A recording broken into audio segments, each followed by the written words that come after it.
If your father is not a millionaire, he can't teach you how to become a millionaire because his mindset is equal to his income.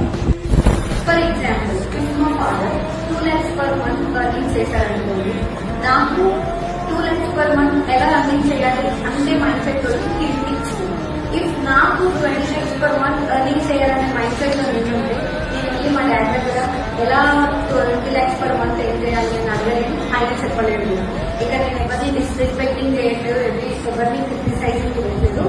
Just I'm saying the hard core reality.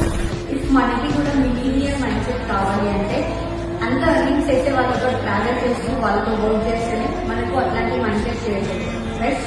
So if మీకు కూడా అట్లాంటి mind set create అవ్వాలి అంటే comment me mind set and reply to